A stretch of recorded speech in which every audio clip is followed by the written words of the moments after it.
Hey everyone, welcome to Soft Spoken Past. Tonight, we're going to drift back through the history of ancient Egypt, told gently, slowly, and with enough quiet space to help your mind settle. So find a comfortable place to rest, let your thoughts unwind, and allow this story to guide you peacefully into sleep. Ancient Egypt began long before the first pyramid rose from the desert. It started with the quiet, predictable rhythm of the Nile River. Each year the river rose, spilled across the land, and retreated, leaving behind rich black soil. This cycle gave life to a landscape that would otherwise have been endless desert. In this fertile strip of land, early communities began to form. Families settled close to the river's edge, building small homes from mud and reeds. They planted barley and wheat, gathered water, and learned to watch the river's yearly pulse. These settlements grew slowly, shaped by seasons rather than by sudden change. People fished in shallow waters, tended livestock, and crafted simple tools from stone and wood. Life moved gently, carried by the rhythm of the land. Over many generations, these small communities developed into larger villages. Trade formed between them. Clay pots, stone blades, woven cloth, and grains passed from hand to hand. The Nile became not just a river, but a path of connection. As trade expanded, villages grew more organized. Some leaders emerged, guiding irrigation, storing surplus grain, and settling disputes. These were not kings yet, but the first steps toward structured society. Around 4000 BCE, distinct regional cultures appeared along the Nile. Among the most influential was the Naqada culture in Upper Egypt. They created pottery decorated with boats, animals, and ceremonies, suggesting complex beliefs. Burials became more elaborate during this time. Bodies were placed in shallow graves with tools, ornaments, and food. This reflects an early belief that the dead continued into another form of existence. Social differences became clearer. Some graves contained fine goods, while others held only the essentials. This marks the beginning of social hierarchy in ancient Egyptian life. As centuries passed, two major regions emerged along the Nile: Upper Egypt in the south and Lower Egypt in the north. Each developed its own symbols, customs, and leaders. Upper Egypt was represented by the white crown, Lower Egypt by the red. Their rivalry was not constant war, but ongoing competition for resources and influence. Control of the river meant control of life itself. By around 3200 BCE, powerful rulers emerged in both regions. They built strongholds, expanded trade routes, and consolidated nearby settlements. Egypt was on the verge of something larger than ever before. A leader from Upper Egypt named Narmer eventually united the two lands. He is remembered as Egypt's first pharaoh. He wore both the white and red crowns, symbolizing unity. Unification was not a single event, but a gradual process. It involved diplomacy, conquest, and the blending of cultural identities. Once complete, the Nile Valley became a single kingdom for the first time. With unity came the birth of the Egyptian state. Writing expanded, administration grew. Religious beliefs linked the pharaoh to divine order. This era laid the foundation for everything Egypt would become. Cities grew, trade expanded beyond the Nile, and the idea of a centralized divine ruler became the heart of Egyptian identity. Around 2680 BCE, Egypt entered what historians call the Old Kingdom. This was the age when the Great Pyramids were built. Pharaohs commanded enormous resources, supported by a loyal and organized state. King Djoser, advised by the architect Imhotep, built the Step Pyramid at Saqqara. This was the first monumental stone structure in human history. It changed the course of Egyptian architecture. Later came Sneferu, a prolific builder who perfected the true pyramid shape. He built multiple pyramids in his lifetime, each improving on the last. His legacy paved the way for the wonders at Giza. Khufu, Sneferu's son, commissioned the Great Pyramid. Over 2 million stone blocks were lifted into place with remarkable precision. The pyramid aligned with the stars and cardinal directions. Workers were not slaves. They were skilled laborers, farmers, and craftsmen working during the flood season. Archaeology shows they lived in organized villages near the construction sites. Most Egyptians lived far from royal monuments. Their lives revolved around farming, family, and local tradition.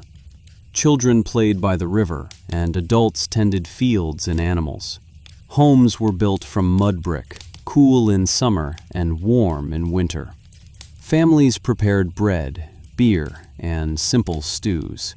Life was predictable, shaped by the Nile's rhythm. Scribes held special roles. They recorded taxes, harvests, and legal matters. Their ability to write gave them high status in society. Religion was woven into daily routine. People offered food and incense to household spirits. They sought protection from gods like Hathor, Isis, and Horus. Egyptians believed death was not an ending, but a transition.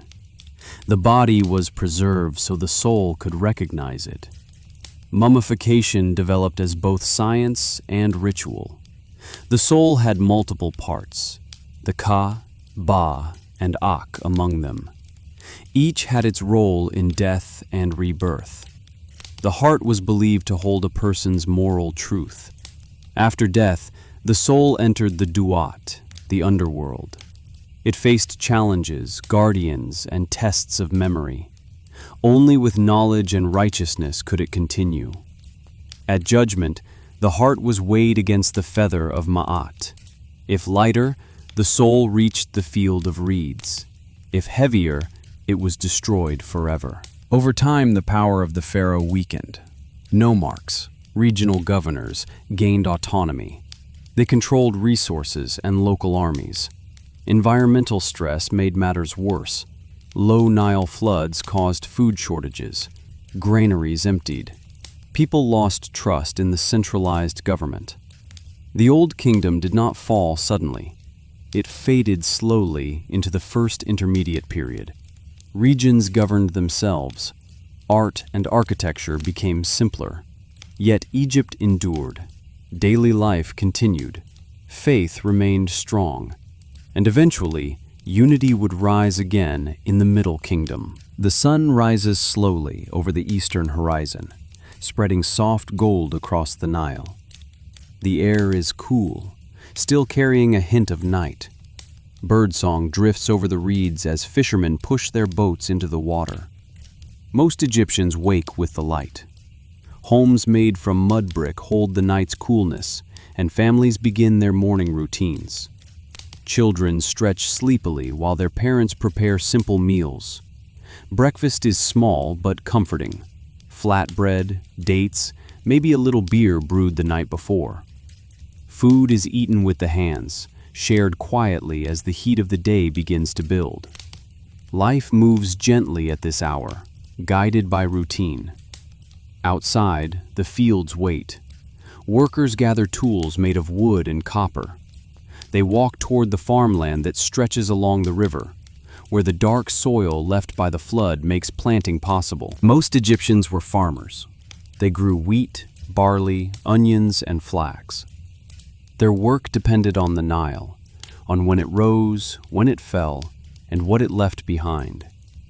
During the flood season, fields disappear beneath water.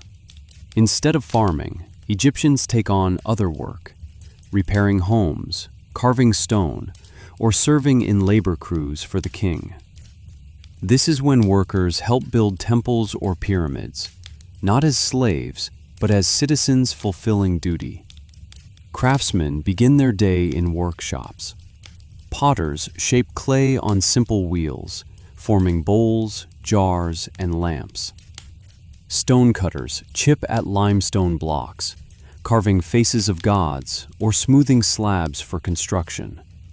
Scribes sit nearby, tools laid neatly beside them, sharpened reeds, ink blocks, and papyrus sheets.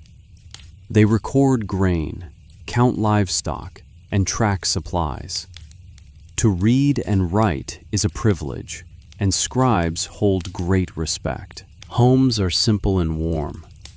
Inside, woven mats cover the floors, and pottery jars hold grain and water. The smell of baking bread often fills the air. Children play just outside under the watchful eye of neighbors. They climb fig trees, throw balls made of tightly wound reeds, and race along dusty paths. Most games mimic adult life: rowing, hunting, building, preparing them for the roles they will take on.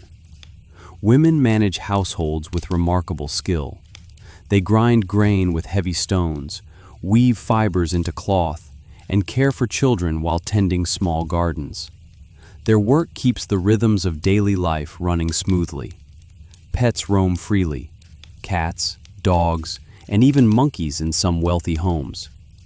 Animals are companions, workers, and symbols of luck and protection. By midday, the market becomes the center of village life. Merchants set out goods on mats: baskets, herbs, fish, jewelry, and clothing. The air fills with the sound of voices, laughter, and haggling. Fishermen bring fresh catches from the Nile. Farmers trade vegetables and grain. Craftsmen sell tools, amulets, and pottery. Food is simple but flavorful. Stews made with lentils, onions, and garlic simmer over clay stoves. Beer is brewed thick and nourishing, flavored with dates or herbs. Community is everything. Neighbors help one another with harvests, repairs, and celebrations. Life feels steady, connected, and grounded in shared routines. Thank you for being here. Let your thoughts fade. Let your breathing slow, and allow yourself to drift into a long, peaceful sleep. Good night.